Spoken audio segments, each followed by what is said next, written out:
The Bell Witch, a true American haunting. In the early 1800s, on a quiet farmstead along the Red River in Robertson County, Tennessee, the Bell family settled into what should have been an ordinary life. John Bell, the head of the household, was a respected farmer and father.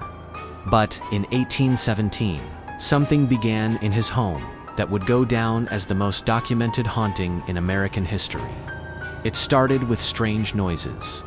At night, as the family lay in bed, they heard faint scratching along the wooden walls, as though something with long nails was crawling just beyond the reach of the firelight.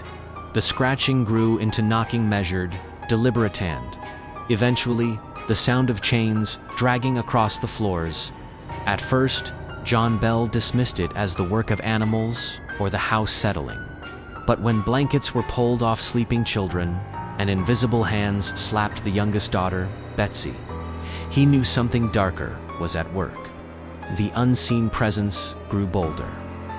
Betsy Bell began to complain of sharp pains, as if needles were piercing her skin. Red welts would rise on her arms and face, swelling before the eyes of horrified witnesses. Family prayers only seemed to provoke the spirit. Then, it found its voice. At first, it whispered low mutters no one could make out. Night after night, the whispers grew louder, clearer, until one evening, the family distinctly heard a woman's voice. She sang hymns, quoted scripture, and sometimes laughed cruelly. When asked who or what it was, the entity declared itself, "I am Kate Batts," which, it said, a reference to a neighbor who had once quarreled with John Bell. From then on, the family and neighbors called it simply Kate, or the Bell Witch. Word spread quickly through Robertson County. Curious neighbors and travelers visited the Bell farm, only to encounter the spirit themselves. It mocked preachers, repeated private conversations it could not have overheard, and even spoke in different voices, sometimes mimicking guests perfectly. Many swore they heard it as clearly as any living person. But its malice was reserved most for John Bell. Over the years, he weakened under mysterious fits and ailments. His tongue would swell without cause, rendering him unable to eat or speak. On December 20th, 1820, John Bell was found dead. Near his bedside lay a strange vial of liquid. When the family offered some of it to the cat, the animal convulsed and died instantly. The voice of the Bell Witch rang out triumphantly.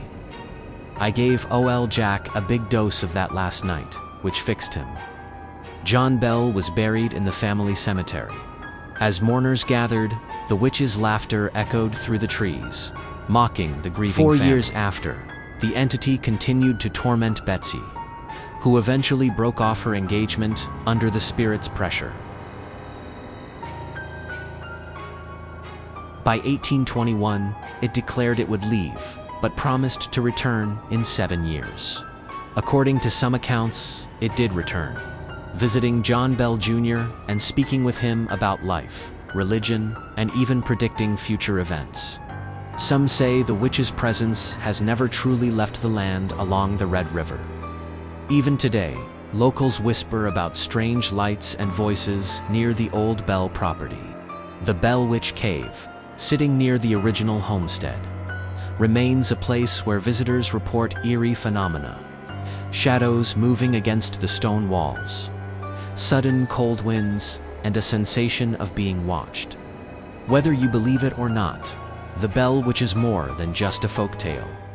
It's a story rooted in testimony, preserved in family records, and supported by dozens of witnesses who swore they saw and heard the spirit for themselves. A haunting not just of a house, but of a family etched forever into American history.